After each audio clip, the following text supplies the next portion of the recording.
Hi hello வணக்கங்க. இன்னைக்கு சிம்பிளான ஒரு 2 ஸ்நாக்ஸ் ரெசிபி பார்ப்போம். அதுக்கு முன்னாடி என்னை சப்ஸ்கிரைப் பண்ண அனைவருக்கும் ரொம்ப நன்றி. அப்புறம் இன்று பிறந்த நாள் திருமண நாள் கொண்டாட அனைவருக்கும் என்னுடைய வாழ்த்துக்கள். இப்போ இட்லி அரிசியை வந்து ஒரு 4 மணி நேரம் ஊற வச்சு அதை மிக்சி சாரில் சேர்த்து நல்லா அரைச்சிட்டு வந்துடுவோம். இது வந்து கார கொழக்கட்டையும் அதுக்கப்புறம் கேப்பக்கூழும் இனிப்பு கேப்பக்கூழும் செய்வோம். இன்னைக்கு இது ஈவினிங் ஸ்நாக்ஸுக்கு கொஞ்சோண்டு எண்ணெய் ஊற்றிட்டு மாவு அரைச்சாச்சு. கொஞ்சோண்டு எண்ணெய் ஊற்றி கொஞ்சோண்டு கடுகு நல்லா பொரிஞ்சு வரட்டும்.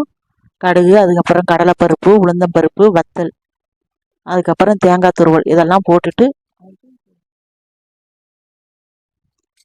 நல்லா எண்ணெயில் வறுத்து எடுத்துக்கிடுவோம்.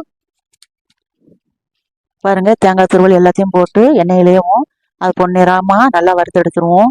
அதுக்கப்புறம் மிக்சியில் ஆட்டி வச்ச மாவை ஊற்றி நல்லா கொழக்கட்டை பதத்துக்கு கிண்டி எடுத்துக்கிடுவோம். இதை ஊற்றி கிண்டும் போதே நல்ல மணமாக இருக்குங்க. நம்ம ஆட்டும் போதேவும் அரிசியில் உப்பு போட்டு ஆட்டியாச்சு. மிக்சியில் ஆட்டும் போதேவும் நல்லா கட்டியாக கொழக்கட்டைக்கு எப்போ மாவு வரும் பாருங்க, அந்த இதில் நம்ம நல்லா கட்டியாக கிண்டி எடுத்துக்கிடுவோம். இது வந்து ஈவினிங் ஸ்நாக்ஸுக்கு டொமேட்டோ கெச்சப்போடு பிள்ளைகளுக்கு கொடுத்தா நல்லா இருக்குங்க. வெறுவாயில் சாப்பிட்டாலுமே இந்த கொழக்கட்டை அவ்வளோ டேஸ்ட்டாக இருக்கும். செஞ்சு பார்த்துட்டு எப்படி இருக்குன்னு கமெண்ட் பண்ணுங்கள்.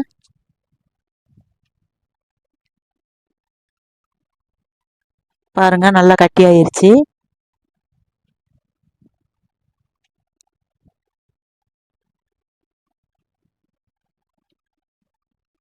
இப்போ அது ஒரு ஓரத்தில் இருக்கட்டும். இப்போ ஒரு 4-5 ஸ்பூனு கேப்ப மாவு எடுத்திருக்கேன். அதில் ஒரு 5 கிளாஸ் தண்ணி ஊற்றி நல்லா தண்ணியாக கரைச்சிக்கிடுவோம் அந்த கேப்ப மாவை. ஈவினிங் ஸ்நாக்ஸுக்கு வந்து ரெண்டுமே சத்தான ஸ்நாக்ஸ் தான். நம்ம பிள்ளைகளுக்கு ஹெல்த்தியாக செஞ்சு கொடுக்கலாம். செஞ்சு பார்த்துட்டு எப்படி இருக்குன்னு ரெண்டையும் எனக்கு கமெண்ட் பண்ணுங்கள். இப்போ தண்ணியாக கரைச்சதை அடுப்பில் ஸ்டவ்வை பற்ற வச்சு கிண்டி விட்டுக்கிட்டே இருங்க, அடி பிடிக்காமல் இருக்கும். இங்கிட்டு மாவும் நல்லா ஆறிடுச்சு. இது வந்து நம்ம உருண்டை சேப்பாவோ இல்லைன்னா கொழக்கட்டை மாதிரியோ பிடி கொழக்கட்டை மாதிரியோ செஞ்சு பிடிச்சி வச்சுக்கிடுவோம். அப்பப்போ இதையும் கொஞ்சம் கிண்டி விட்டுக்கிட்டே இருங்க.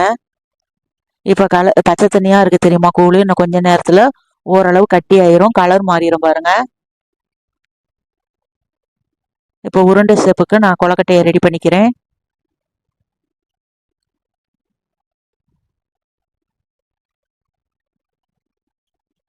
உங்களுக்கு என்ன ஸ்டெப் வேணுமோ அந்த ஸ்டெப்பில் நீங்களே ரெடி பண்ணிக்கோங்க. இங்கிட்டு இது கேப்பக்கோளையும் அப்பப்போ ஒரு ஸ்பூனை வச்சோ ஸ்போர்க் வச்சோ எதை வச்சோ நல்லா கிண்டி விட்டுக்கிட்டே இருங்க. நம்ம டீ காஃபி குடிக்கிறதுக்கு இதை அடிக்கடி குடித்தா நல்லா கேப்ப மாவு வந்து உடம்புக்கு இரும்பு சத்து கொடுக்கும், நல்லா வலுப்பெறும்.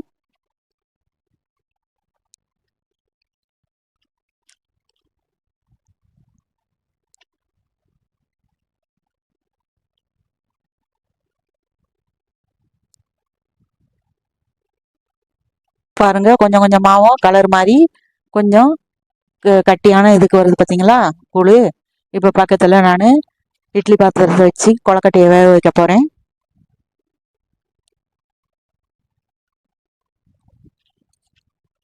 அப்பப்போ ஸ்பூன் வச்சு கூழை மொத்தம் கிண்டி விட்டுக்கிட்டே இருங்க. இப்போ கரைச்சி வச்ச வெல்லத்தை ஊற்றிடுவோம்.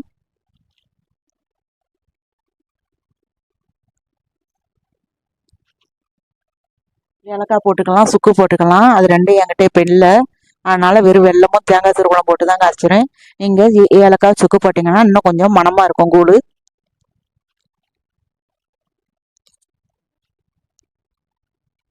நல்லா தரன்னு கொதிக்க ஆரம்பிச்சிருச்சு பார்த்தீங்களா கூழ். இப்போ கொழக்கட்டையை இட்லி பாத்திரத்தில் வச்சு ஒரு 10 நிமிஷம் வேக விட்டு எடுத்துக்கிடுவோம். இன்னைக்கு ஈவினிங் ஸ்நாக்ஸ் எங்களுக்கு இதாங்க. உங்கள் வீட்டில் என்னன்னு சொல்லுங்கள்.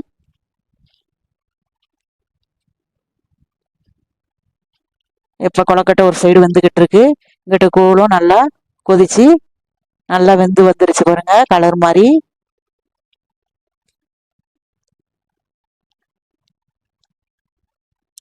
ஈஸியான ஸ்நாக்ஸு. இப்போ பாருங்க, தேங்காய் துருவலை போட்டு நல்லா கிண்டி விட்டுருங்க. நல்லா கிண்டி விட்டு ஒன்று போல் சிம்மில் வச்சுருங்க. சிம்மில் வச்சிங்கன்னா கரன்னு கொதிச்சு அடிப்பிக்காது. பாருங்கள், இப்போ ரெண்டுமே ரெடி ஆயிடுச்சு. கொழக்கட்டையை டேஸ்ட் பண்ணுவோம். நல்லா இருக்குங்க. இதில் கடலைப்பருப்பு உளுந்தம்பருப்புலாம் போட்டிருக்கனால டேஸ்ட்டு செம்மையாக இருக்குது. இது வெறும் வாயில் சாப்பிட்டாலே நல்லா தான் இருக்கும். இதுக்கு தேங்காய் சட்னியோ இல்லைன்னா டொமாட்டோ கெச்சப் ஏதாவது வச்சு கூட பிள்ளைகளுக்கு கொடுங்க, செம்மையாக இருக்குங்க. நீங்களும் செஞ்சு பார்த்துட்டு எப்படி இருக்குன்னு கமெண்ட் பண்ணுங்கள். உங்களுக்கு என் சேனல் பிடிச்சிருந்துச்சுன்னா லைக் பண்ணுங்கள், ஷேர் பண்ணுங்கள், கமெண்ட் பண்ணுங்கள், சப்ஸ்கிரைப் பண்ணுங்கள். பக்கத்தில் இருக்கிற பெல் பட்டனையும் கிளிக் பண்ணிக்கோங்க. எனக்கு சப்ஸ்கிரைப் பண்ண அனைவருக்கும் ரொம்ப நன்றி. இப்போ கேப்பக்குள்ள ட்ரை பண்ணுவோம் பாருங்கள்.